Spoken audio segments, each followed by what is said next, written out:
The Capital Committee hearing for April 23rd is called to order. Members, we do not have a quorum, and so we'll move on to our informational hearings today. We have 19 individual bills. We may have amendments for reference. Each bill will be allotted 3 to 4 minutes. First up is Representative Gottfried, and then Representative Johnson, and then Chair Davids. Welcome, Representative. Please identify yourself and proceed. Thank you, Chair Lee and members of the committee. My name is Representative David Gottfried. Today, I am here to discuss House File 2985. This is the John Rose Minnesota Oval is a regional center for ice skating and hockey enthusiasts and aspiring professionals. It is 32 years old, and at 32 years old, the Oval is facing some challenges associated with an aging HVAC system and roof.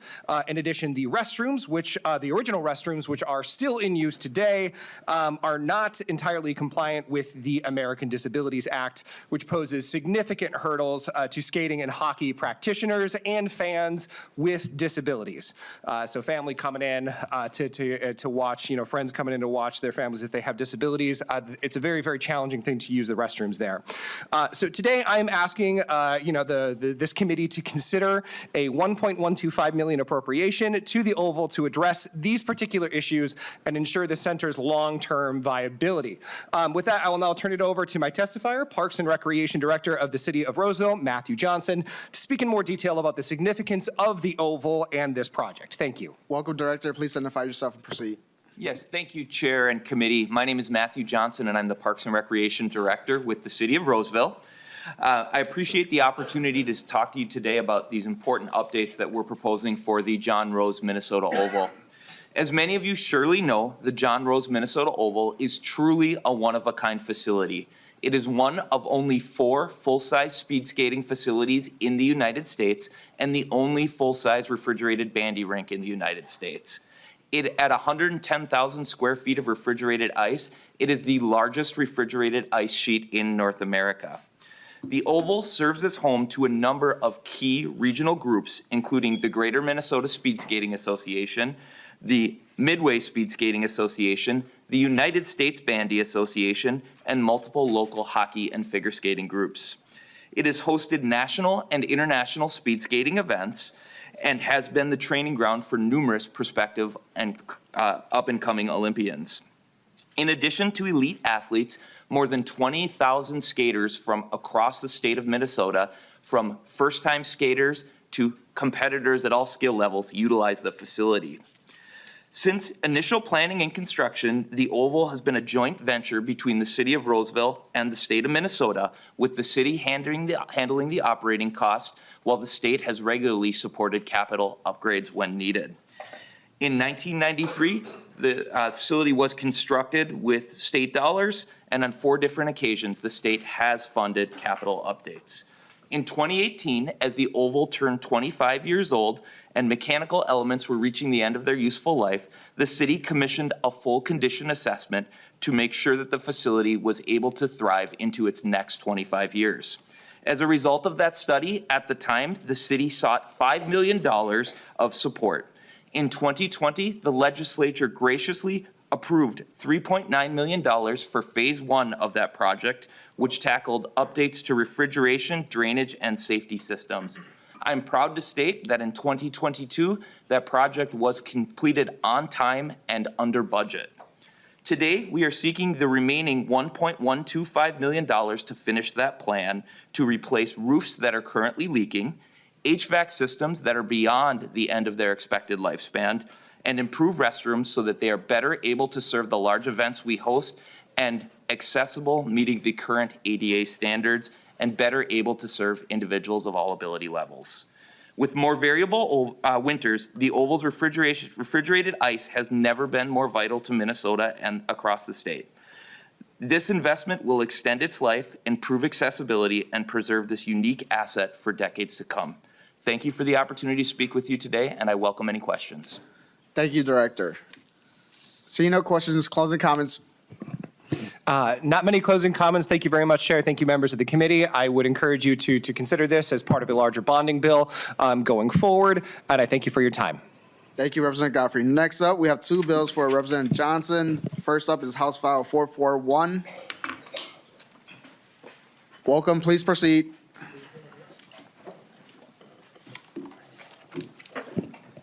Thank you, Chair Lee and members. I'm pleased to present House File 441, a $7 million bonding request to fund essential capital improvements at the Duluth Area Convention Center, also known as the DEC. This project will significantly boost energy efficiency, potentially cutting heating costs by 40% and saving over $1 million in the next decade. It also addresses key accessibility issues in Symphony Hall by replacing outdated 1966 seating with modern, wider seats and expanded accessible areas. Long overdue elevator and escalator improvements will further enhance the guest experience, something that is central to the DEC's mission of hospitality. As you hear from today's testifier, please remember that the DEC is a state-owned facility with a unique governance structure. The state owns the buildings, the city of Duluth owns the land, and the oversight is provided by a board appointed by the governor and the mayor. Joining me today is Dan Hartman, Executive Director of the DEC. Thank you. Welcome, And thank- Director. Please identify yourself and proceed. Thank you, Committee and Chair. My name is Daniel Hartman. I'm the Executive Director of the Duluth Entertainment and Convention Center. So thank you, and hello again to many of you.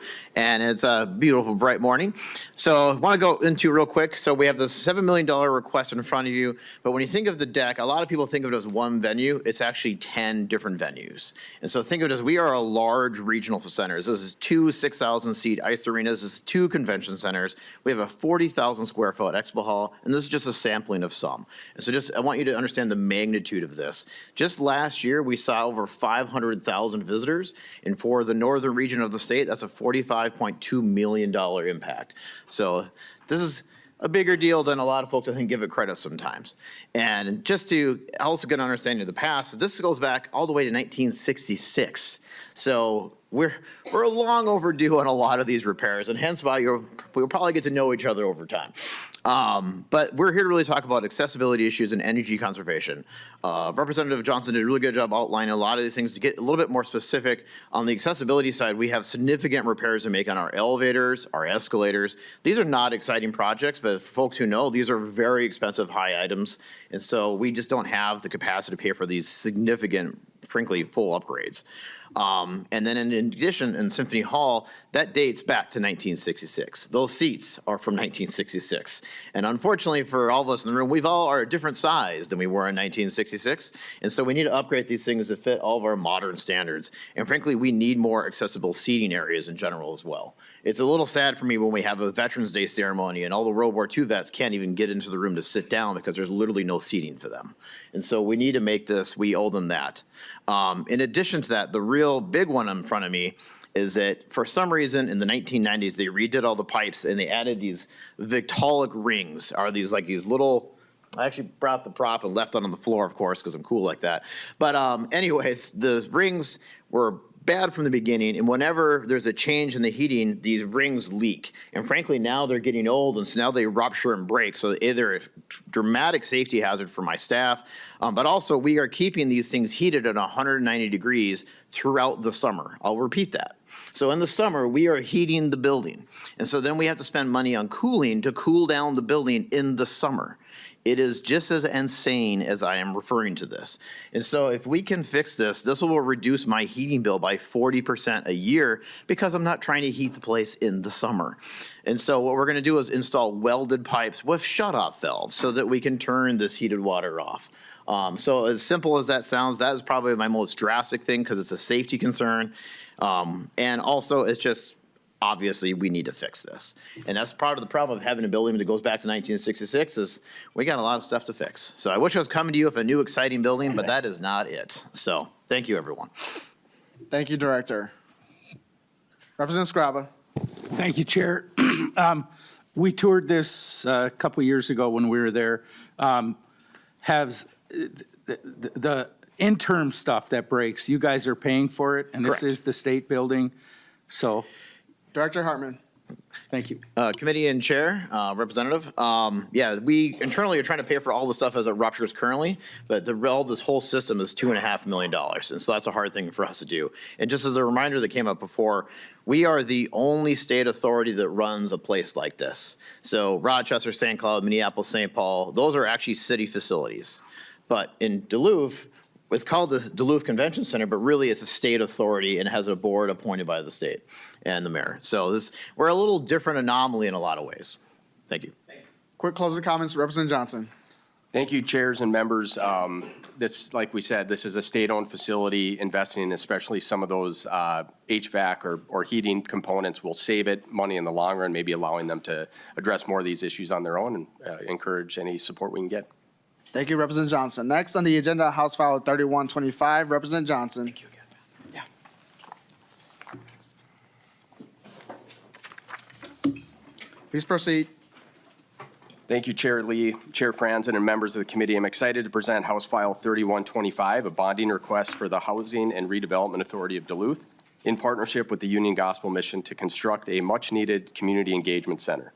This $8.8 million investment would directly serve individuals experiencing homelessness, providing comprehensive resources such as a commercial kitchen, warming center, health facilities, laundry and hygiene services, and supportive spaces for education and outreach. The center will be strategically located across from the St. Louis County Government Center, enhancing accessibility and effectiveness. Additionally, above the center, Mission Heights Housing will offer 40 units of permanent supportive housing, creating stability through ongoing support and case management. Joining me today is Katie Hageland, Executive Director of the Union Gospel Mission, who will be testifying, and Jill Keppers, Executive Director of the Duluth HRA, who is available to answer any questions. Welcome, Director. Please identify yourself and proceed. Good morning, Chair Lee, Chair Franzen, and members of the committee. My name is Katie Hageland, and I have the privilege of serving as the Executive Director of Union Gospel Mission in Duluth. Joining me today is Jill Keppers, the Executive Director of Duluth HRA. I'd like to express our gratitude to Representative Johnson for authoring this important bill, and my many thanks to all of you for the opportunity to speak with you today in strong support of House File 3125, which seeks $8.8 million in state bonding to fund the construction of a new homeless engagement center in partnership with the Duluth HRA. For over 100 years, Union Gospel Mission has been the safety net to the people of Duluth and the surrounding Northland. We've been proud to offer food, shelter, and life-saving support to neighbors who are experiencing homelessness, hunger, and hardship.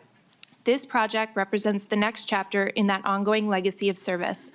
The new Mission Engagement Center, strategically located directly across from the St. Louis County Government Center, is designed with one core mission in mind: to meet people where they are, offer them immediate support, and provide long-term pathways to stability.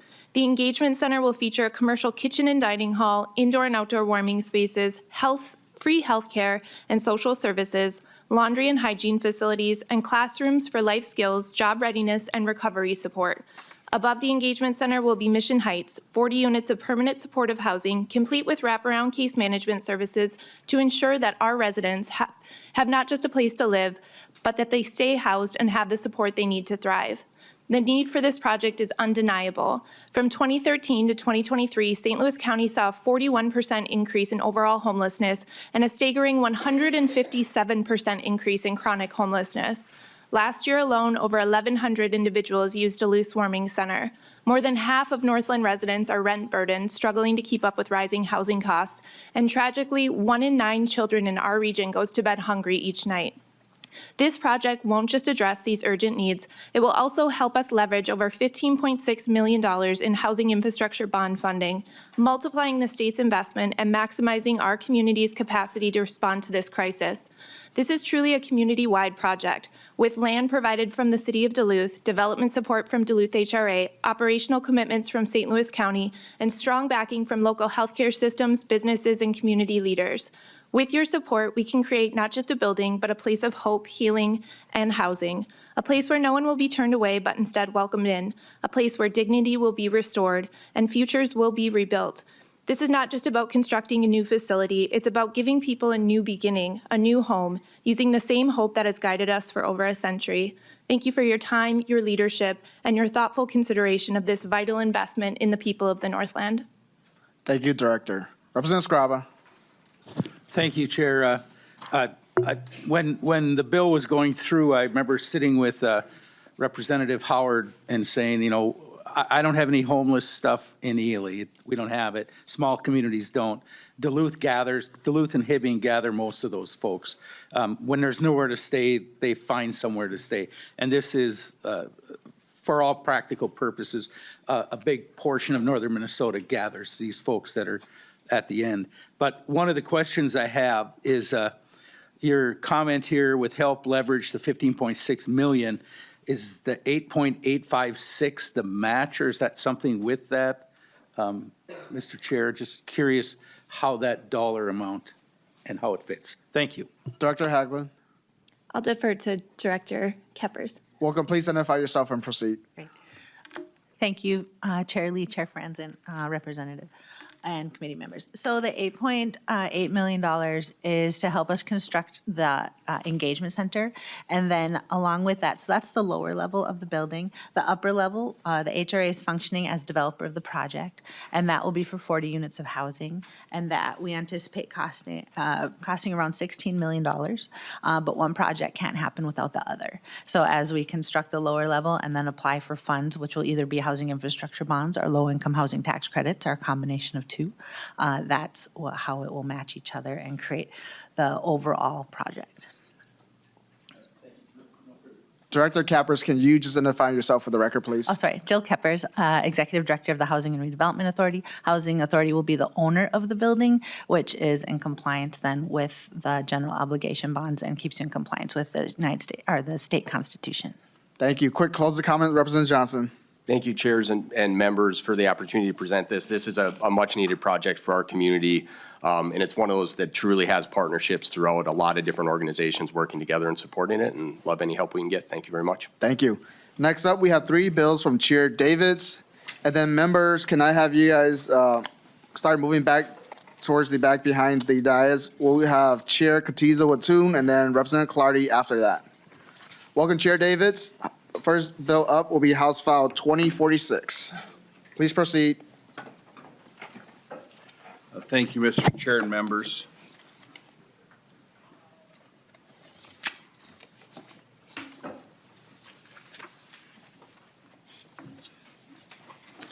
You have the 2046? Yes. Okay, thank you, Mr. Chair and members. House File 2046 is for, to put a bridge back in the state park.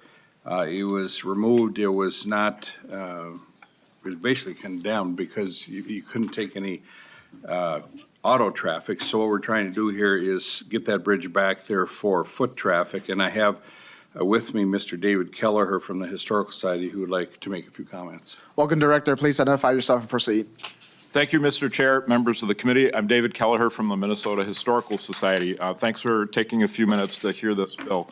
This is a very important historic bridge that, as Representative Davids mentioned, is a really important connection point between a state historic site, the historic Forestville historic site, and a state park, the Forestville Mystery Cave State Park.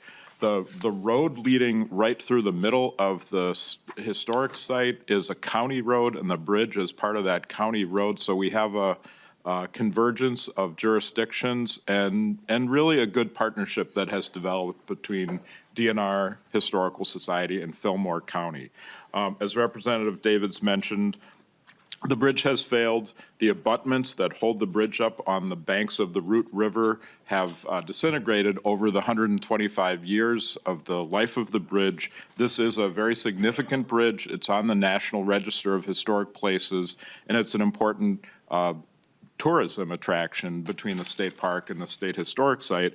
This will be the future route, we hope, of the Root River Trail, which has been extremely successful for the region, and we hope to have that extended further out to the historic site. Mr. Chair, members of the committee, I think that is the summary. You have in your packets some images of the bridge. You might say, well, it's just an old bridge, but this is a really significant part of our engineering history, and by preserving features like this, we can learn about engineering, we can learn about the environment. We're designing the bridge, including the abutment, to withstand future flooding, because we know that the Root River floods occasionally. So we're anticipating that to make sure that the bridge sticks around for another 125 years. And with that, I'm happy to answer any questions about the project. Thank you, Director. Seeing no questions, quick closing comments, Chair Davids. Yes, thank you, Chair Lee and Chair Franzen. I hope you'll give this consideration when you put the bill together. Thank you.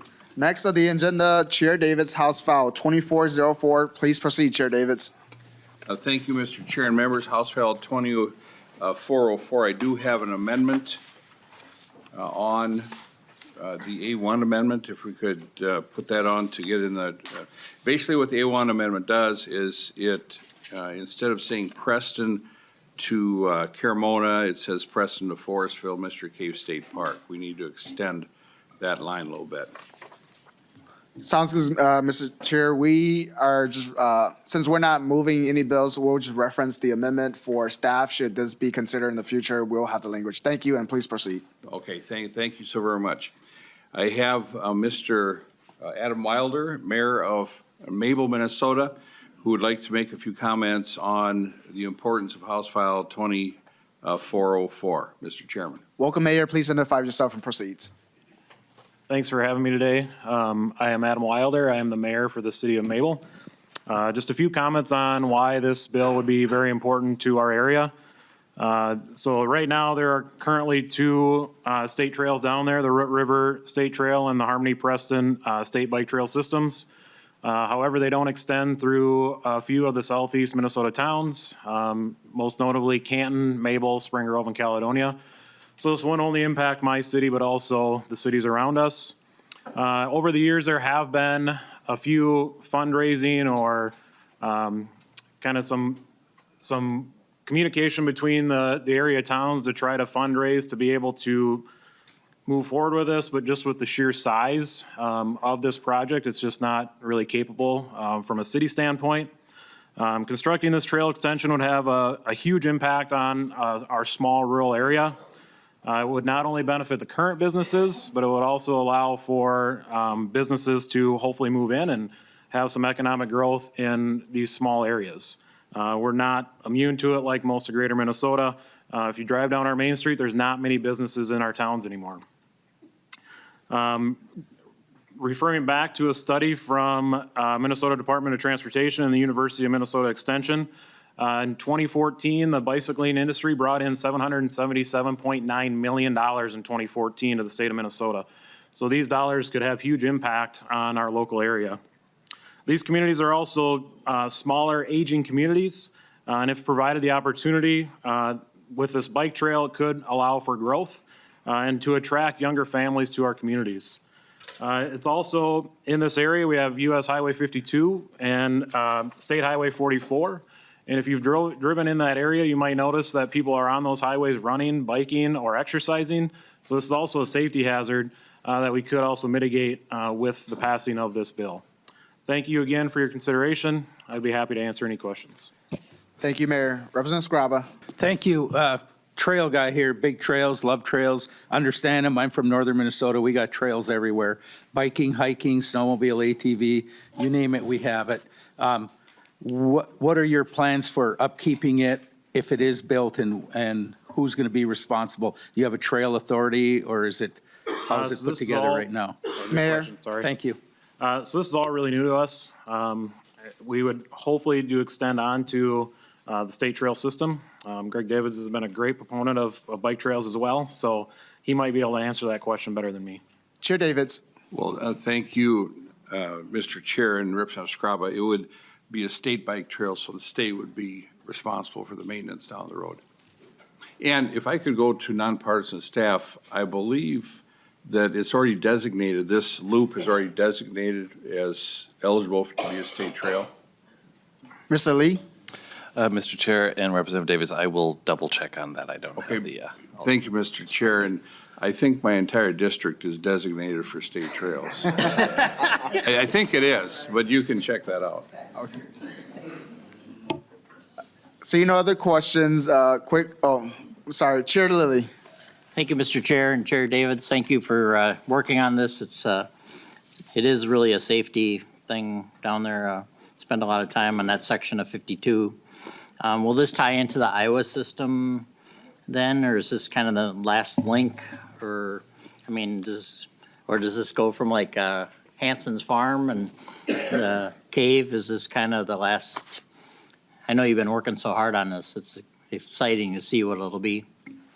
Thank you, Mr. Chairman and Chair Lilly. It would be east of the Hanson Estates. And we currently have a trail going from Harmony down to the Iowa Trail to hook in with the state of Iowa, which we're pretty excited about.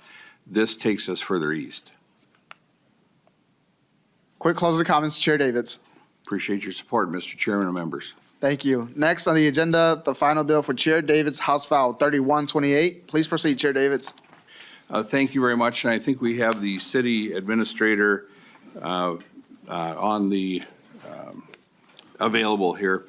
And this is for the city of Lanesboro. The city of Lanesboro has a project, and I'm sure all of you have been to the city of Lanesboro. The bonding tours have been down there in the past.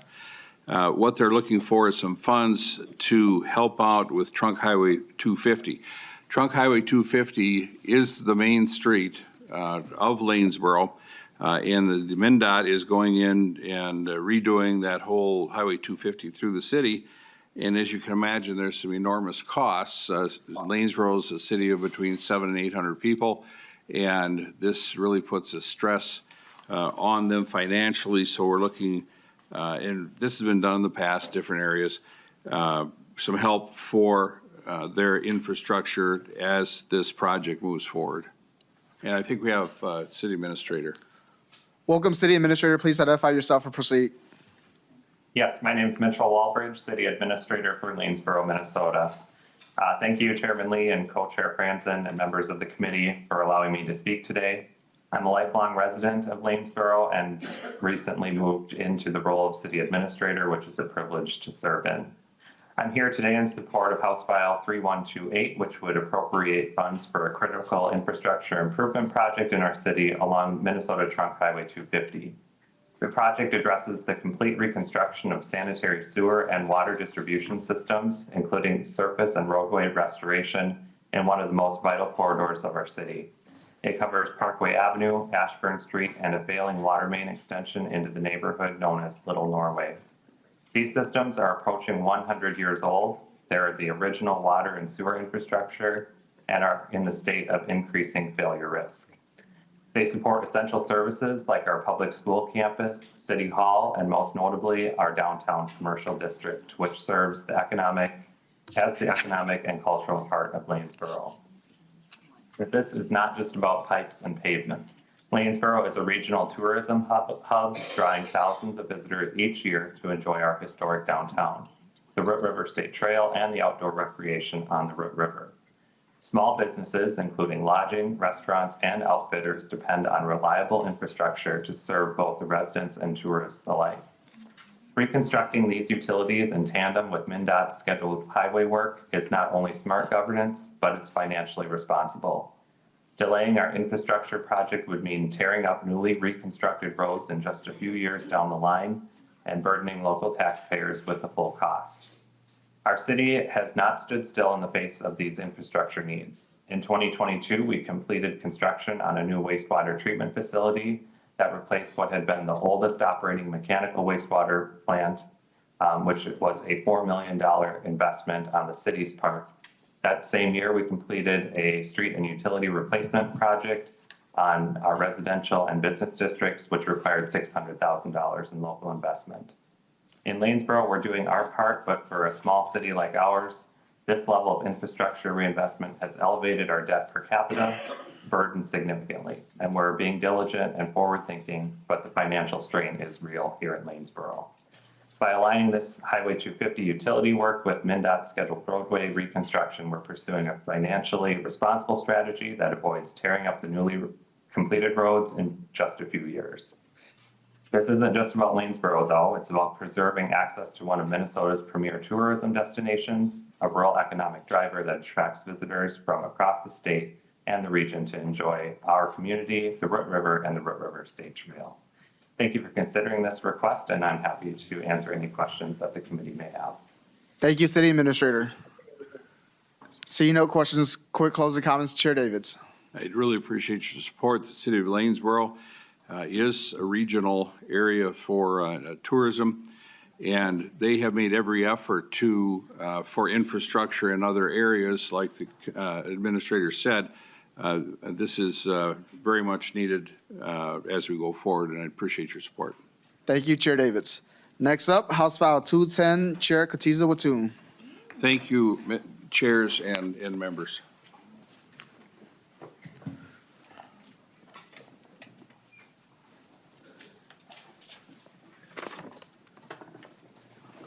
Welcome, Chair. Please proceed. Good morning, Mr. Chair, Madam Chair, and members. Thank you for allowing me to present this really important project and request for the committee for my community of Eden Prairie. I have my police chief, Matt Sackett, here with me today to discuss further the details of this regional storage facility that would be housed in connection with our Eden Prairie Police Department, but it would impact many of the other departments in the region as well. Welcome, Chief. Please identify yourself and proceed. Thank you, Chair Lee, Chair Franzen, and members of the committee. I am Matt Sackett, the police chief with the City of Eden Prairie. I want to begin by thanking Representative Kotyza-Witthuhn, who has been a strong advocate for the needs of our community. I'm honored to be here to share a bit about the City of Eden Prairie's request for state assistance for an important regional asset. House File 210 requests $2.1 million to assist in the design and construction of a regional public safety garage to store specialized public safety equipment that serves the region and multiple communities. We are proud to work closely with surrounding communities to assist in police, fire, public safety, and natural disaster events. The City of Eden Prairie is in need of a centralized storage facility to house multiple pieces of public safety equipment that serve the city and surrounding communities. Many pieces of search and rescue, as well as tactical and de-escalation equipment, will be stored within the department project. In 2026, the city will take delivery of a new police and fire mobile command center, which will be one of the most modern and well-equipped in the area. In Eden Prairie, we are also considered an area leader in our use of drones for search and rescue. That ability, combined with this new mobile command center, will be a tremendous asset for the region, especially in times of emergency response and natural disaster. This new space would also house our crisis negotiations and tactical response equipment that we utilize as part of our regional emergency response team. The team is comprised of 5 southwestern Hennepin County suburbs serving more than 250,000 population. Our team is seen as a leader in robotics and technology use for de-escalation, and those abilities often bring us to a much broader area of the region. The mobile command center will also be a valuable asset for the surrounding police, fire, and EMS partner agencies, and will be housed in this specialized response garage. The specialized equipment needs to be stored in a central location near the police department for the best possible response outcomes. The mobile command center and other rescue vehicles and equipment planned for this garage do not fit inside a typical garage or the existing facilities provided on site. The appropriations would allow for the addition to our building and would complete this important project designed to service the many areas in the region. Again, thank you, Chair Lee and Chair Franzen, for the hearing today and this chance to discuss House File 210. I will do my best to answer any questions you may have. Thank you, Chief. Seeing no questions, close the comments, Chair Kotyza-Witthuhn. Thank you, Mr. Chair and committee members. I think, the chief did a great job of explaining the importance of this project, not only to the community of Eden Prairie, but surrounding communities, including Edina, St. Louis Park, Hopkins, and Minnetonka. And I just continue to be really grateful for our first responders and law enforcement officers for the work that they do, not only in Eden Prairie, but all across the state, and really appreciate your consideration of funding this project. Thank you, Chair Kotyza-Witthuhn. Next on the agenda, House File 218 with Representative Clardy, and then after that, we will have Leader Long and then Representative Reyer. So can you both make your way behind the table? Welcome, please proceed. Thank you, Chair Lee, and thank you, Chair Franzen, for allowing me to present this bill for my community of West St. Paul. It's House File 218. We are looking for a central gathering place in our city. The YMCA presented or held that gap for a long time, and then once it disappeared, the city's been trying to come up with something to fill that space so citizens can gather. And I have a couple testifiers here today. Would you like me to introduce them? So I think we have the mayor. Welcome, Mayor. Please identify yourself and proceed. Thank you, Chair Lee and Chair Franzen and members of the committee for hearing this bill today and for the opportunity to speak to support your request, this request. My name is Dave Napier. I'm the mayor of West St. Paul. I'd like to thank Representative Clardy for authoring this bill and her ongoing support of our city. West St. Paul lost a community gathering space when our local YMCA closed several years ago. Since then, we have been working to develop a solution for that site that would meet the needs of our community for gathering and create what we're calling heart of the city of West St. Paul. This development site includes a public plaza, a playground, water features, connections to the surrounding regional trail system, linkages to public transportation, and will include space for new retail and housing opportunities, all with the goal of prioritizing incorporating communal amenities and spaces that will serve not just West St. Paul, but the entire region.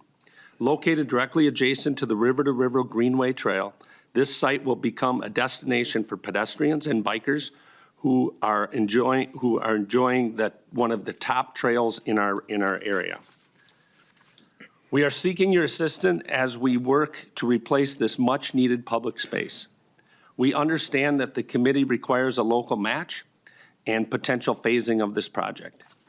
Thank you for your consideration of our request. I am happy to answer any questions as well. I have our city manager, Nate Burkett, here that can answer any technical questions. Thank you, Mayor. Seeing no questions, quick closing comments, Representative Clardy. Can you imagine a city without a gathering place? I hope your answer is no, and I hope we move to a no. So thank you for your support on this. Thank you, Representative Clardy. Next up, we have Leader Long, House File 474. Welcome, please proceed. Morning, Mr. Co-Chair, Co-Chair Franzen, and committee members. Thank you so much for the opportunity to present to you today. So each state gets to send 2 statues to Congress to represent them. Minnesota's current 2 statues are Maria Sanford, an education leader installed in 1958, and Henry Maurer Rice, installed in 1916. Like Minnesota, many states have chosen to submit 1 civic leader and 1 political leader. For example, Kansas has sent Amelia Earhart and Dwight Eisenhower. California has sent Father Junipero Serra and Ronald Reagan. Mr. Maurer Rice was an early leader in our state in helping facilitate statehood and served as one of its first U.S. senators. But in the more than a century since Mr. Maurer Rice's statue was sent, Minnesotans have accomplished much on the national stage. I believe it is indisputable that the Minnesotan who has had the greatest impact on national politics is Hubert Humphrey.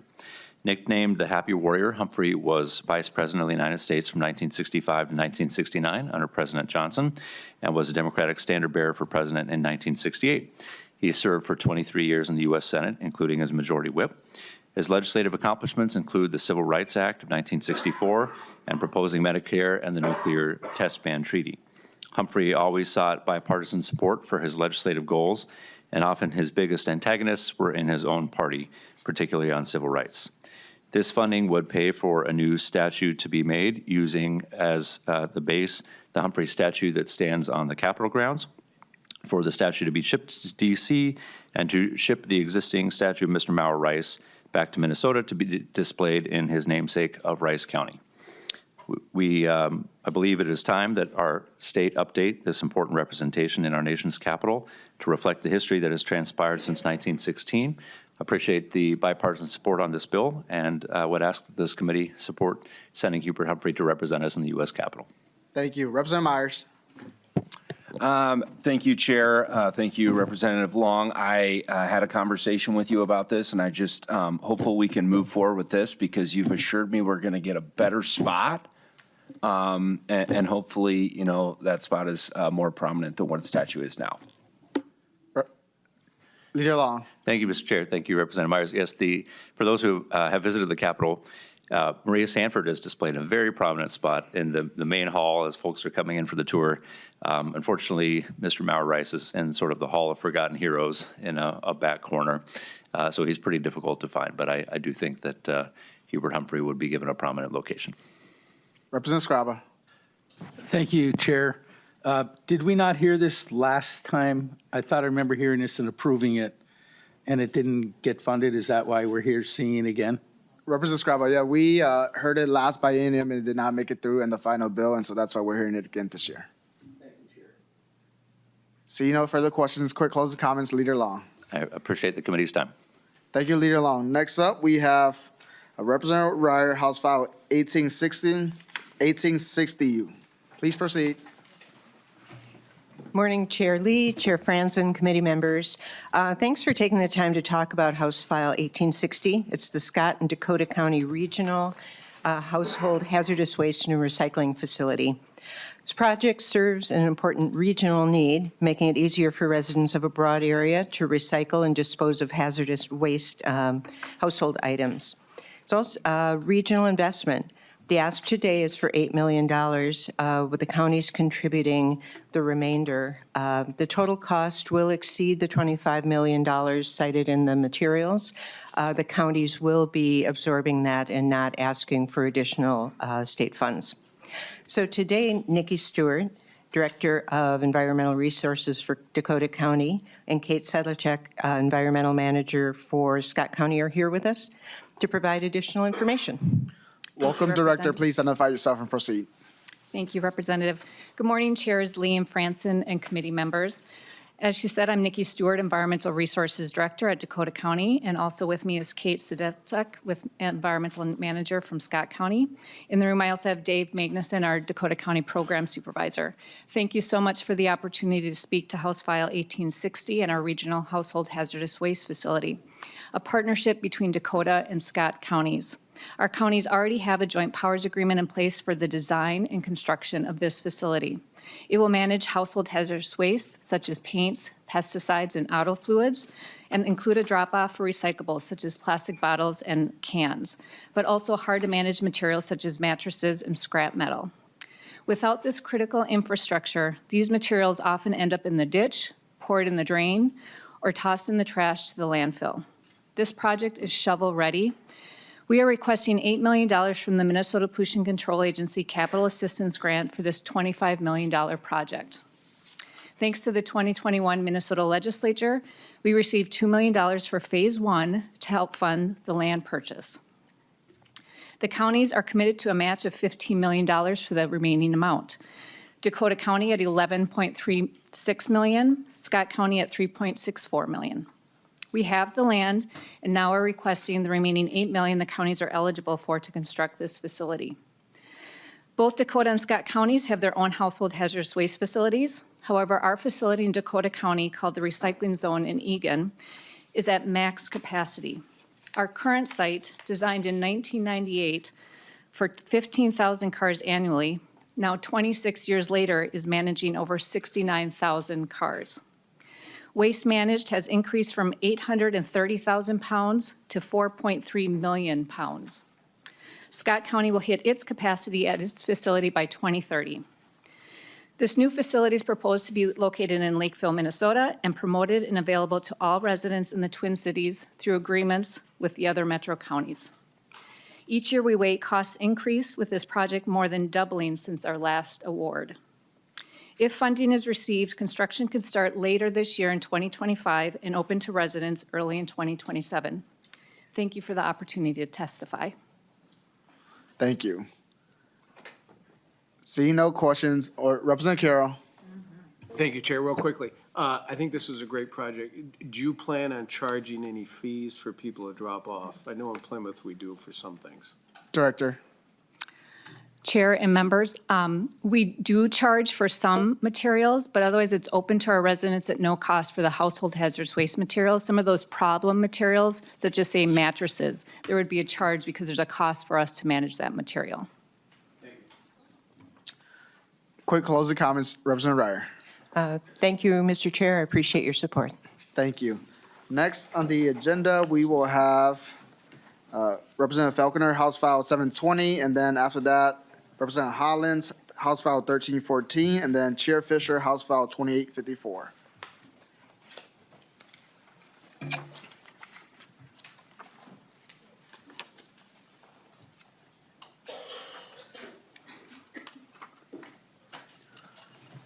Welcome, Representative. Please proceed.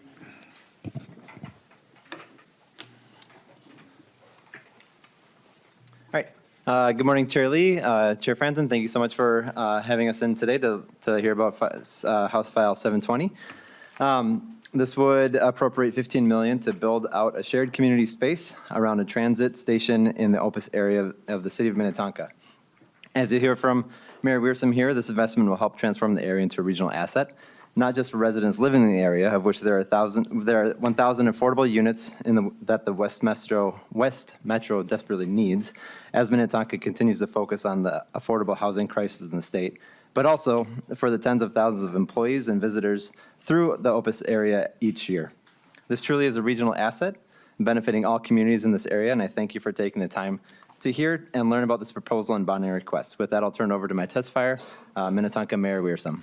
Welcome, Mayor. Please identify yourself and proceed. Thank you, Chair Lee, and thank you, Chair Franzen, and thank you, committee members, and thank you, Representative Falconer, for supporting this legislation. My name is Brad Wiersum.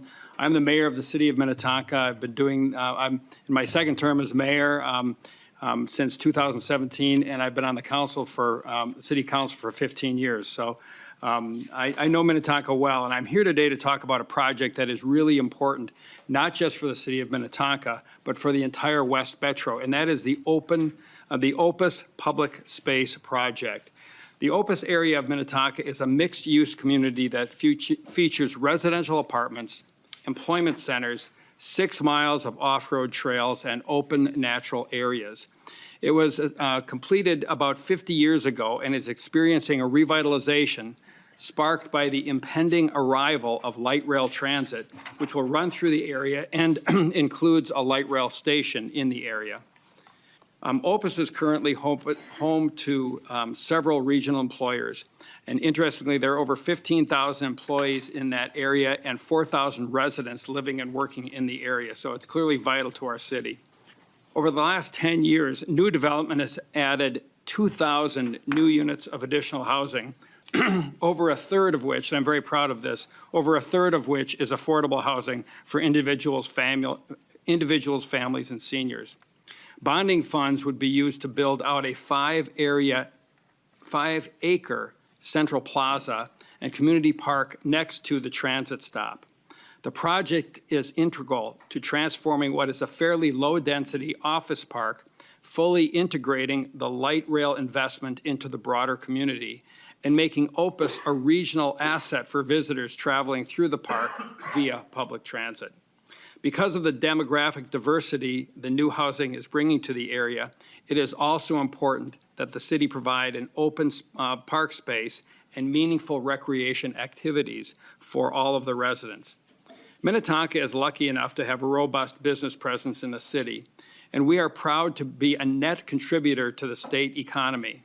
This means we are incredibly thoughtful about when we come to the legislature to ask for support. The $725,000 in bonding dollars we received in 2023 for planning this project, the Opus Public Space Development, was our first time receiving state funding of this nature. And we are here only to ask this additional funding because we have exhausted other funding options available to support this project. So I want to thank you, Chair Lee, Chair Franzen, and the rest of the committee for your time and consideration of this. I'm happy to answer any questions you may have.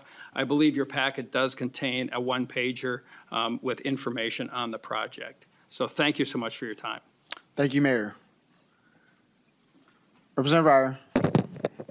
Thank you, Mr. Chair. Thank you for being here today. I watched and wondered what was going to happen with that area.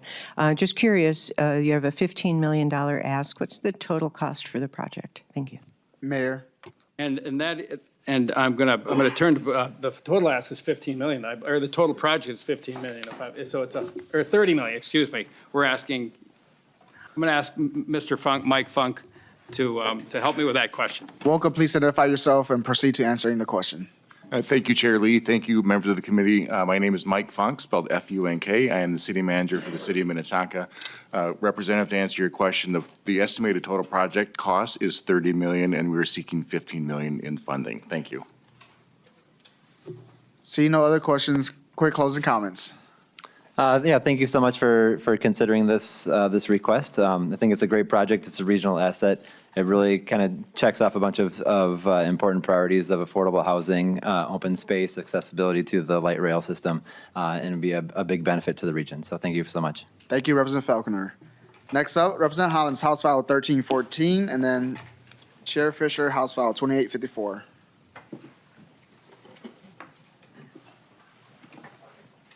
Thank you, Welcome, Chair. please proceed.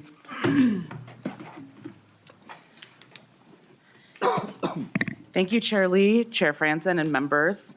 Thank you for the opportunity to present this important request. Today, I'm bringing forward House File 1314, which would provide resources to replace state park or state recreation area in the event that a state park or state recreation area is closed. As most of you know, we have a finite number of these special places, just 64 state parks and 9 state recreation areas. If a state park is closed, another should be created to replace it. The 25-year Parks and Trail Legacy Plan set a target of creating 5 new state parks or recreation areas between 2009 and 2034. To date, there's been a net loss of 1 state park. House File 1314 provides resources to ensure that these heavily visited state facilities are replaced if the closure takes place. While the bill is requesting $10 million, I'm very aware of the demands on the bonding bill and the limited resources that we're all working with, and so I'm begging you to include whatever funding you can. State parks are our responsibility to fund as legislators, and all of our constituents use these treasured places. They provide significant economic benefit to local communities across the state, and we don't want future generations to have fewer state parks than we do. I have a testifier here from the Parks and Trails Council of Minnesota to give some brief remarks. Welcome, please identify yourself and proceed. Yeah, good morning. My name is Andrew Oftedal. I'm with the Parks and Trails Council of Minnesota. We're a nonprofit founded in 1954 to acquire, protect, and enhance critical land for the public's use and benefit. First, I want to thank Representative Hollins for authoring this bill, Chair Lee, Chair Franzen for the opportunity to testify this morning in support of this bill and in support of our state parks and state recreation areas. State parks are among the most special places in Minnesota. They host over 11 million visitors every year and deliver educational programs to nearly 200,000 people every year. They preserve vital habitat for nearly 300 rare plants and animals. They provide affordable access to our lakes, to our prairies, to our hills, our rivers. They preserve some of the most iconic natural features our state has to offer, and demand for them is only growing. Permit sales in 2024 were 61% higher than they were in 2012. Despite their importance and their popularity, there has not been a major expansion to our state park system in nearly 15 years. There's still nearly 40,000 acres of private inholdings within our state park system. And last year, 2 state parks, Upper Sioux Agency and Hill Annex Mine, were deauthorized and closed to the public. Both of those closures were very unique circumstances, and we understood and supported both of those decisions. But they still represented a loss of 1,900 acres to the system as a whole. And this means that we now have fewer state parks and recreation areas than we did 16 years ago when the Legacy Amendment was passed. In the wake of those park closings, we think now is the time for transformational new additions to our state park system. This bill provides funding for that to happen and gives the DNR the flexibility it would need to acquire critical parkland when and where it becomes available. Again, thank you for your time. Thank you for Representative Hollins for authoring this important bill, and I'm happy to try to answer any questions. Thank you. See no questions. Quick closing comments, Representative Hollins. Thank you so much for the opportunity to be here and to present this bill. I'll note that I'm trying to hit every single state park in the state of Minnesota, and I've made it through a third of them, but I would love some more. So please do fund this. Thank you. Next up, House File 2854, Chair Fischer, and after that, we have House File 1389, Representative Kozlowski, and then House File 1465, Representative Allen. Welcome, Chair Fischer. Please proceed. Thank you, Chair Lee and Chair Franzen, for the opportunity to present House File 2854. As a reference, there is an amendment out there as a reference just to clarify where this exact location is for this improvement. This is to address a road improvement in an area that's very dangerous right now. The city of Little Canada is basically split in half by 35E, and there's basically just one street that connects the two halves. It has seen a lot of traffic over time, and it's become very dangerous for people to navigate there. With that, I'd like to turn it over to Councilperson Quapic. Welcome back to the House. Councilmember, please identify yourself and proceed. Thank you, Chair Lee, Chair Franzen, and members of the committee. My name is Chris Quapic, and I have the honor of serving as a council member for the city of Little Canada. On behalf of our mayor, Tom Fischer, and the rest of our city council and staff, I want to thank you for the opportunity to share information about the City of Little Canada's Community Connectivity Project. This project, in partnership with Ramsey County and MnDOT, is a city-initiated and city-led 4-part infrastructure improvement project designed to increase safety, connectivity, and efficiency for both motorized and non-motorized users within the project area.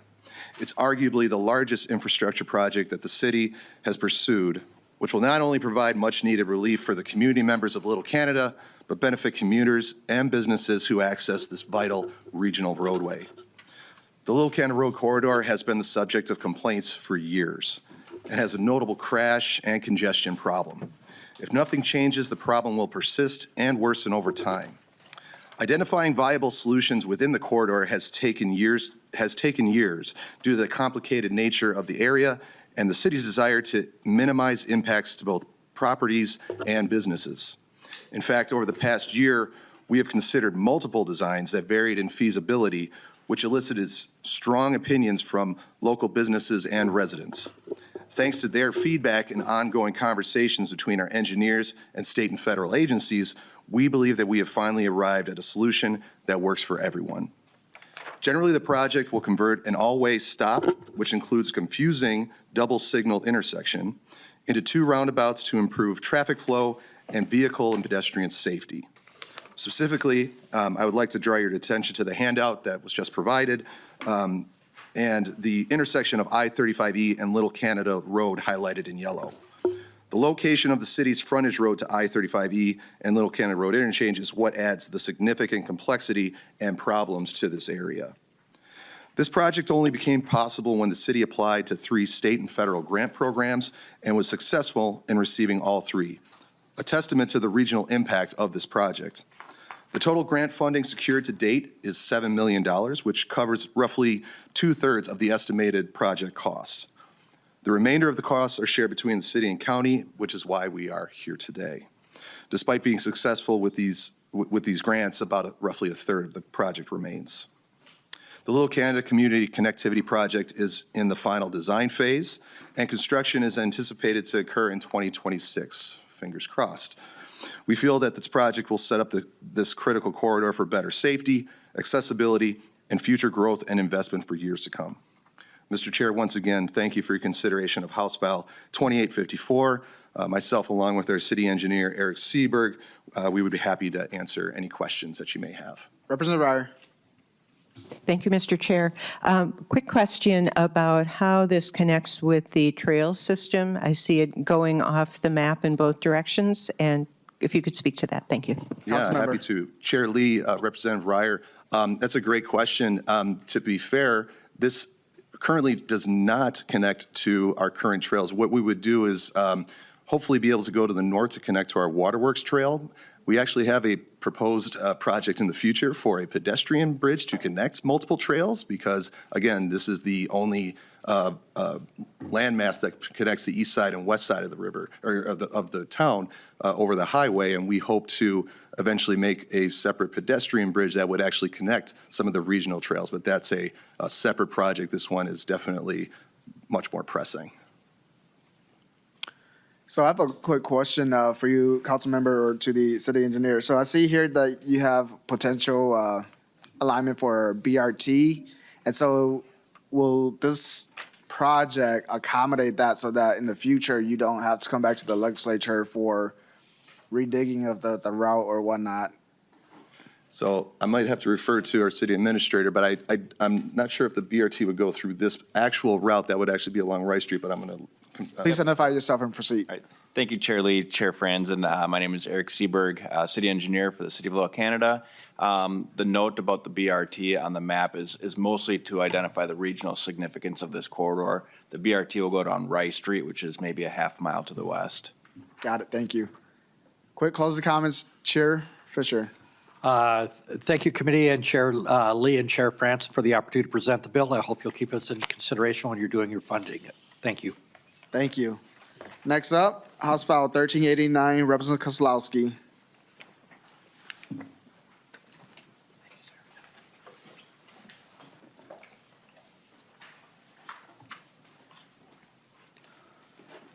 Welcome, please proceed.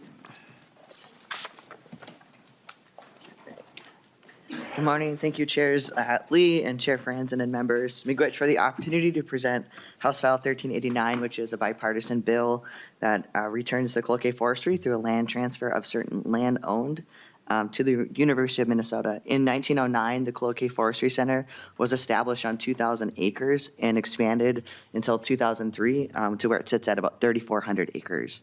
The CFC is wholly unique, and that is from any university property, and that is located within the entirely within the tribal boundaries. The land was originally reserved for the Fond du Lac Band under the 1854 Treaty of La Pointe. However, due to a pair of federal laws in the 1800s that permitted the government to parcel out and transfer that land to logging companies where it's used for extensive logging operations. So today, the university has acquired that 3,400 acres that came from over 100 years ago from the Department of the Interior under the Dawes Act at a tiny fraction of the appraised value. So we're here before you today, again, at the request of the Fond du Lac Band and the university have been engaged in ongoing dialogue. They've also been in collaboration with industry leaders, with the public, with state agencies, and many more about this return. The bill is really technical in nature that is before you. It's a complex real estate process. And in part because the Cloquet Forestry land isn't wholly owned by the university.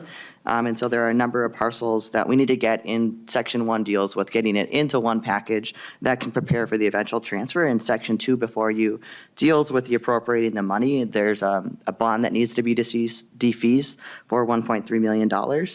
And I'll just also note before I turn it over to the testifier that recently the university and the band published a joint statement really making sure that we're focused on the return, but also that the continuation of the research, the education, all of the amazing things that are happening would actually continue to go forward into the future and strengthen industry, strengthen the band's relationships and the university's mission, and that is not going away. In fact, will be strengthened through this partnership. So this time I'd like to turn it over to Reed LeBeau, who is with me here today.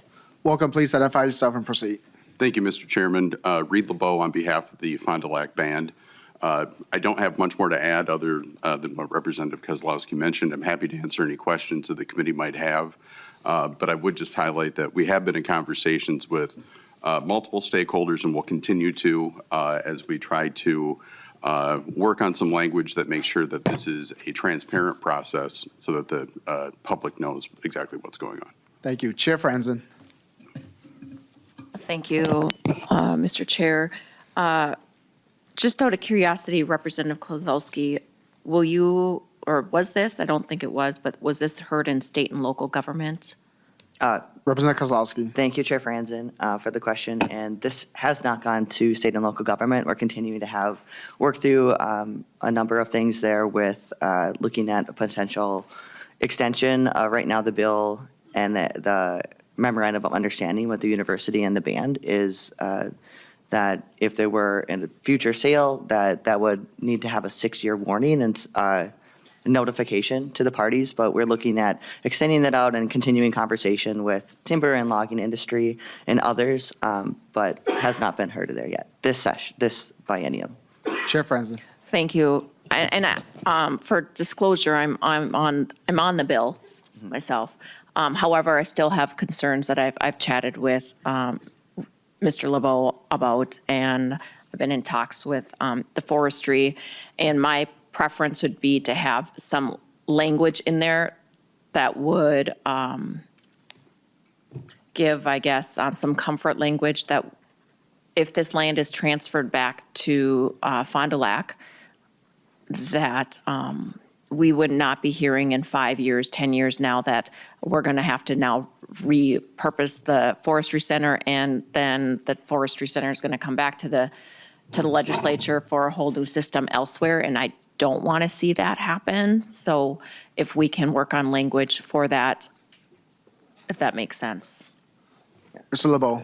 Thank you, Mr. Chairman and Co-Chair Franzen. We've heard you loud and clear, and we've heard from the industry as well, and we will continue to work on language. And I feel hopeful and confident that we'd be able to work on some language that will address that concern. Chair Franzen. Thank you, Chair Lee, and thank you, Mr. LeBeau and Representative Kozlowski as well for that. And my concerns would be alleviated with that a sort of agreement here as well. So I know it shouldn't be a complicated issue, a controversial issue. However, nothing is non-controversial in this building, right? So thank you. Quick closes comments, Representative Kozlowski.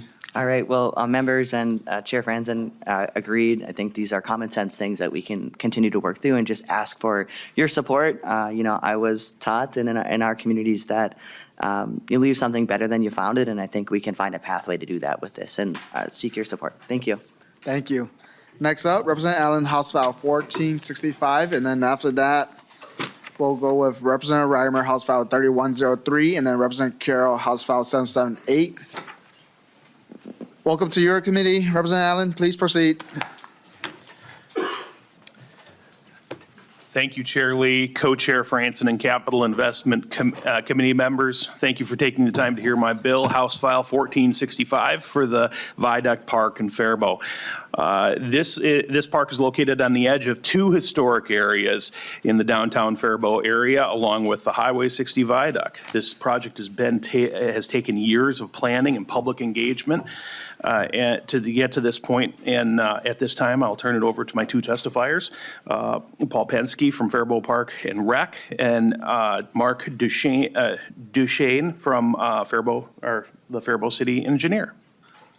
Welcome. Please identify yourself and proceed. Thank you. Good morning, Chairs Franzen and Lee and committee. Thank you for allowing us to speak with you today. My name is Paul Panoski. I'm the Parks and Recreation Director for the City of Faribault, and with me is Mark Duchesne, our Director of Engineering for the City of Faribault.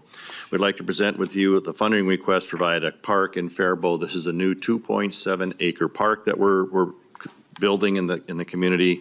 It is considered to be a community gathering space featuring an outdoor skating surface, splash pad, and a large green area.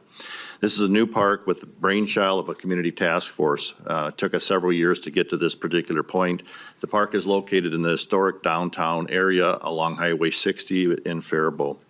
Faribault has the second largest historic district, and so this is a great addition to that particular area. This park is centered around mixed use in our central business district and includes commercial and residential uses. In recent years, we've added nearly 250 high-density residential units catering to a full spectrum of incomes and accessibility by all modes of transportation. This includes two state trails that connect in the city of Faribault, the Sakata Singing Hill State Trail, as well as the Milltown State Trail. So this will access both of those trails. This plan has been a dream for years and is listed in 3 master plans for the city of Faribault: the Parks, Trails, and Open Space Master Plan, the Downtown Master Plan, and the City Comprehensive Plan. This project is being constructed in phases. Phase 1 is currently underway and consists of the splash pad, a 4-season park pavilion, and site improvements at the cost of $6.3 million. The city is working with our local Faribault Foundation, a local nonprofit, and has taken the initiative to offer businesses and organizations the opportunity to contribute to the project. This portion of this first phase, is scheduled to open later this early fall or winter for us. Phase 2 is a $5.29 million addition to the park. It's a 17,000 square foot outdoor covered refrigerated ice skating rink. This phase will become the most iconic feature of the park and will truly make it a 4-season park with a substantial regional draw. The open-sided covered amenity will allow for year-round multi-generational use beyond just ice skating to include covered space for arts and crafts, concerts, and other recreational events. This is the reason that we're here today. We are seeking funding to help for this phase 2 of this park.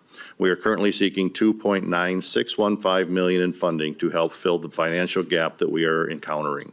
We would like to begin this phase in the fall of 2025 or early in the spring of 2026 once our funding has been fully secured. The primary purpose of this development is to improve the quality of life for the Faribault residents and to increase the regional draw to our community. This entire complex will be fully ADA compliant. It is designed to be affordable and usable regardless of age or socioeconomic background. It is planned to be free of charge to use the ice rink or the splash pad. Being ADA compliant and free to the public, this will be a very attractive community amenity. There is a need for downtown area park to not only increase the vitality of the immediate area, but to more importantly provide a landmark to help facilitate positive future growth within the historic district.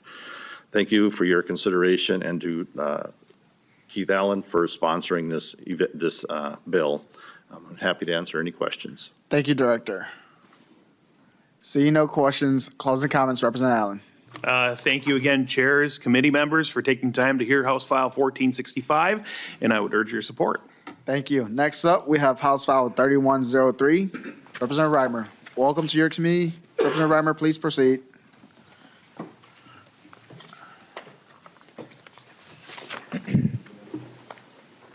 Thank you, Chair Lee, Co-Chair Franzen, and members of the committee. Today I am presenting House File 3103, which is for the city of Taylor's Falls.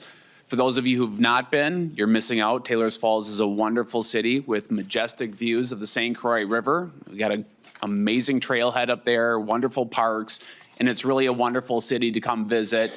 And with that visiting, there's strain on public infrastructure, and today we're going to be talking about a sewer line repair. So with me today, I have Mayor Brandon Weiberg and the city engineer Jay Guzik. And with that, I would like the mayor to turn it over to the mayor to talk a little bit more about this project. Welcome, Mayor. Please identify yourself and proceed. Thank you, Chair Lee and Co-Chair Franzen. My name is Brandon Weiberg. I'm the mayor of the city of Taylor's Falls. I stand before you today to discuss a critical issue that affects our beloved community of Taylor's Falls, the urgent need to replace our aging forced sewer main. As you may know, the city of Taylor's Falls is facing significant challenges in its sanitary sewer collection system, which relies on a fragile 8-inch cast iron force main that has served us for decades. This nearly 4,500-foot pipe plays a vital role in transporting our wastewater from every home and business in our city. However, in reality, it is failing right now. We are requesting $1.5 million in state bonding funds to replace this force main.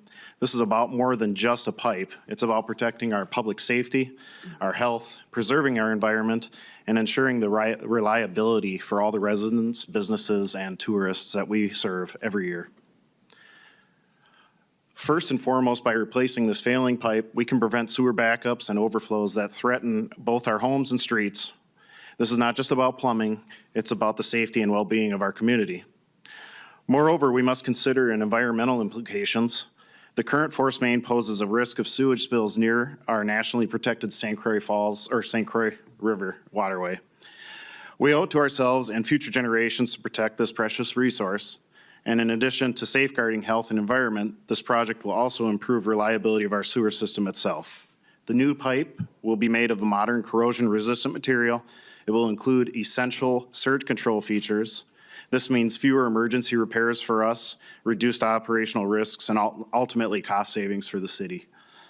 While we are fully committed to this project and ready to bond if the state funding is unavailable, I must emphasize that it would place a significant financial burden on my residents in our community. We need your support now to secure the necessary funding and keep Taylor's Falls wonderful. Thank you. Thank you, Mayor. Seeing no questions, closing comments, Representative Rymer. Thank you all for the opportunity to hear this bill and hope that it'll be included in the final one. Thank you. Next up, Representative Carroll, House File 778. Welcome to your committee. Representative Carroll, please proceed.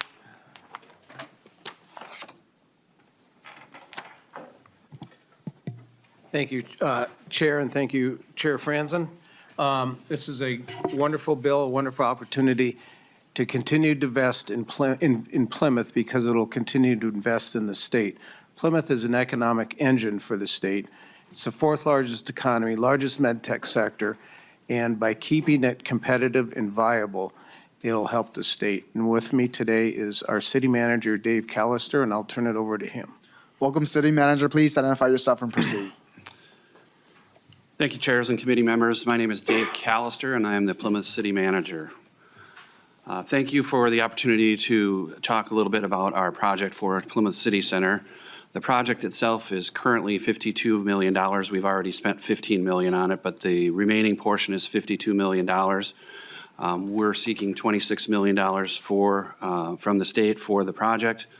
The money would support infrastructure improvements needed to pave the way for vibrant redevelopment in the Plymouth City Center.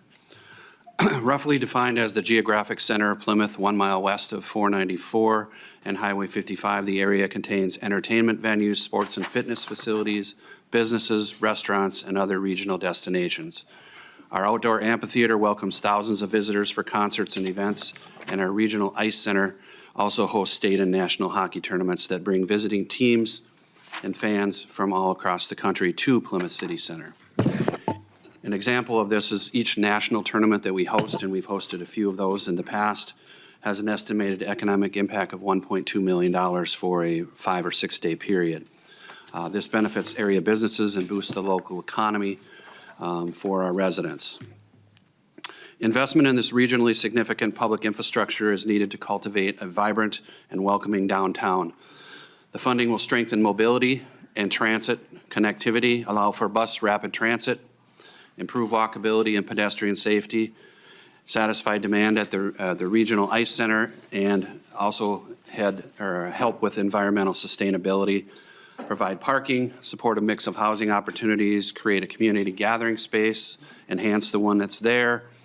And the proposed infrastructure specifically, we've already taken care of Plymouth Boulevard in front of this. That project is done. But the future components that relate to this budget or bonding bill include a regional ponding to modernize stormwater infrastructure and offer redevelopment flexibility that will result in increased density and mobility through, and also new housing opportunities and the bus rapid transit line, which is in the planning stage at the current time. It also includes a construction of a public parking ramp to alleviate parking issues in the area and strengthen transit connectivity and pave the way for the BRT. It would also create a community gathering space that allows for activation of the whole corridor and walkable, pedestrian-friendly access to restaurants, retail, and recreation. The infrastructure improvements will offer regional benefits with amenities and facilities that draw tens of thousands of visitors annually. Plymouth City Center serves people well beyond the city limits. Chairs and committee members, this request is very important for our city's future. Investing in transit and mobility, regional recreation, and stormwater infrastructure in the area will help pave the way for walkable, vibrant redevelopment, bringing more restaurants, retail, and foot traffic to downtown Plymouth. These improvements will also bolster affordable housing and transit opportunities. We respectfully request that you support this funding request, and thank you for the opportunity. Representative Reyer. Thank you, Mr. Chair, Representative Carroll. Just a question about priorities within the project. You've got the 4 items, the ponding, the ramp, the expansion, and the roadway. How would you prioritize among those if the full amount were not to be available? Thank you. City Manager. Chairs and committee members, the priorities would, number 1, be the regional ponding, where it took care of the streets last year. The regional ponding would be number 1. The public parking ramp and the ice center improvements would probably go together since they're in the same area. And then the community gathering spaces are going to be phased in over time a little bit more along the way. So those would be the priorities if the full amount was granted. Thank you. See no other questions. Closing comments, Representative Carroll. Thank you, Chair. Just simply put, investing in Plymouth is investing in the state, and I appreciate your consideration. Thank you, Representative Carroll. Next up, Chair Howard, House File 691.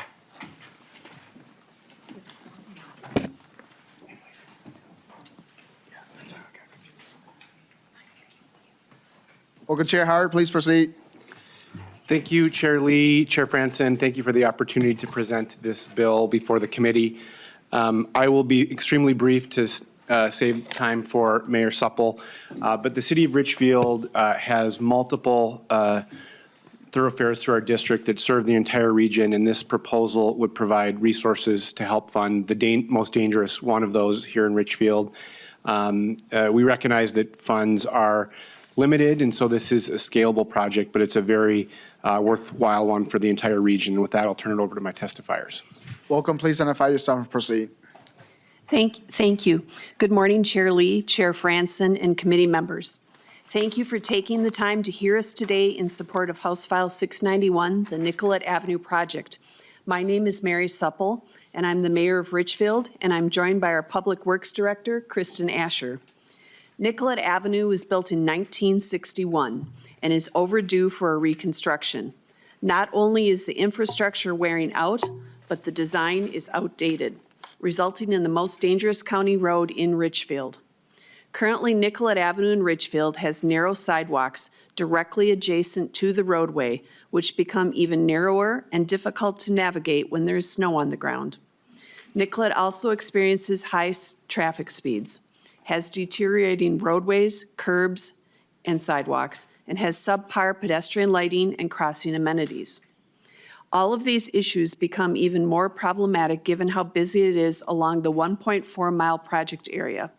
There are 2 schools, 3 churches, 13 small businesses, more than 100 residential properties, a Hennepin County library, the Richfield Community Center, an inclusive playground that draws more than 200 regional visitors each day in warmer weather, and Richfield High School just 4 blocks to the west.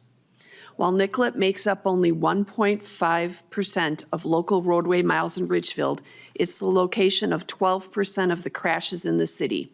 That's 226 crashes from 2018 to 2023. Regional trips make up most traffic along the corridor, with data indicating only 10% of vehicle trips are purely local. On a typical day, there are almost 900 pedestrian and bike crossings and 200 bus boardings. Why do we need state help with funding? Put simply, Richfield is tapped out when it comes to funding regional transportation projects. We have already invested our available resources in rehabilitating our local roads and would not be here today if it were not a project of regional significance. Richfield's generous contributions to regional roadway projects over the last 2 decades is breaking the bank. In the last 20 years, Richfield has contributed $49 million to state and county road projects. That's over half of total spending on road projects, even though state and county roads make up only 20% of lane mileage in and around Richfield. The planned improvements to Nicollet will make this important corridor safer and more effective for all modes for decades to come. Thank you to Representative Howard for carrying this bill, and to Chair Lee, Chair Franson, and the committee for allowing me to testify in support of House File 691. Director Asher and I would be happy to answer questions. Thank you, Mayor. So just one question maybe to the director. Have you guys applied for the local roads improvement program that we typically fund through this committee, or no for this project? Chair Lee, thank you. My name is Kristen Asher, Public Works Director for Richfield. Are you speaking to the regional solicitation funds through the Met Council? Mr. Lee, is that the program that we fund? Mr. Chair and members, the regional solicitation refers to federal funds that go to the Metropolitan Council that's directed by the Transportation Advisory Board. The Transportation and the Capital Investment Committees in the past have funded a statewide local road improvement program. That's, I believe, what you were referring to, Mr. So that's Chair. the one, Director, that's the one that I was referring to. Have you guys applied for that? We have or- not applied for that. I know we are not eligible for the federal funds, so I'm sure we have looked at that, and if we were eligible, we would apply for that, but we can circle back and look. Okay, thank you. Chair Kosnick. Thank you, Mr. Chair. I wore this bow tie in your honor, sir. Appreciate it. I missed the part that you talked about, you don't have local share, so the request is part of the local share. Can you, it went over me a little bit, but I know you had stated it, why there's no local share and that there was abundant other projects that you've invested in. If you could restate that, either the mayor or one of the testifiers, Mr. Chair. Director. Thank you, Representative. I think what Mary was speaking to, the mayor was speaking to, was in the past, there's local cost participation with the county and the state projects, and we have major roadways through Richfield that are all built at the same time, all need reconstruction. And so we've been tapped out with our local cost share before. We've bankrupted essentially our municipal state aid fund year after year for these projects. We've done multiple year bonding just to cover the local match for one of the projects. And so here we are with another need that we support. And we have a lot of local needs that we have postponed due to those projects, and here, this would just be another one, so. I Chair don't know. Koznick. I think that's sufficient. Thank you, Mr. Chair. Closing comments, Chair Howard. Thank you, Chair Lee, members of the committee. I really appreciate the time and appreciate my testifiers for making the strong pitch for what's a really valuable project in our community, but the whole region. Thank you. Thank you. Last bill on the agenda for today, House File 1068, Chair Vane.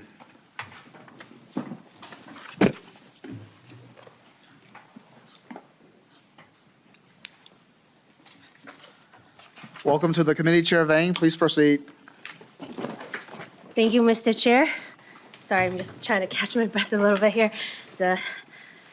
All right, so just want to thank the committee for your time to hear this bill. This bill was already introduced and included in the bonding bill last biennium. So we are here today to also make the same request, and I will defer to my testifiers to speak to the bill.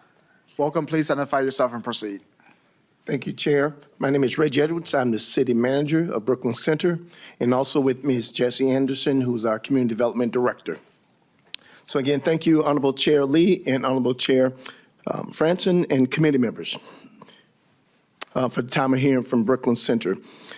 I also want to thank Representative Vane for your work in introducing this bill and your tireless work that you do for Brooklyn Center. The mayor was intending to be here, Mayor Graves, but she's unable due to a medical incident, so she was unable to be here. But again, happy to be here. Brooklyn Center is a community with a great deal of need. The community has experienced significant disinvestments over the last several decades, which has eroded our tax base. The opportunity site will expand Brooklyn Center's entire tax base and provide many benefits to the region. We have successfully secured approximately $3.4 million in grants to initiate crucial infrastructure development. The proposed $3 million in funding will enable us to proceed with the essential infrastructure, including parkway and public stormwater pond. These investments are vital for enhancing and development of potential site and improving both vehicle and pedestrian access. We estimate that full development will bring approximately $280 million of investments to this site. As you consider our request, please keep in mind a few important facts. Brooklyn Center is the most diverse community in the region, with 57% of its population of people of color and over a quarter of the population are foreign-born. Brooklyn Center has the lowest median income in the region and the highest property tax rate in Hennepin County. Brooklyn Center residents pay more for the exact same services as our surrounding suburbs. This is an issue of economic resiliency and affects the entire region. Yet despite this, Brooklyn Center is rich in cultural diversity and has a resilient entrepreneurial spirit. We are home to more small businesses per capita than any other suburban city in Hennepin County. The 80-acre Opportunity Site redevelopment area is the most significant development for the city. The city has made significant investments in acquisitions and demolitions of properties within the site to achieve our goal. The entire project will bring 4,000 new units of housing, 130,000 square feet of retail space, and 400,000 square feet of employment opportunities. This project will expand Brooklyn Center's entire tax base by 12%. The goals of Opportunity Site is to create a downtown center, a signature destination that offers green space and amenities that will drive the city's future economic growth by serving the entire region.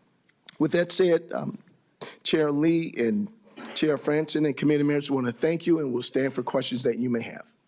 Thank you, City Manager. Seeing no questions, closing comments, Chair Vane. Thank you, Mr. Chair. I just want to thank the committee for another opportunity to hear this bill.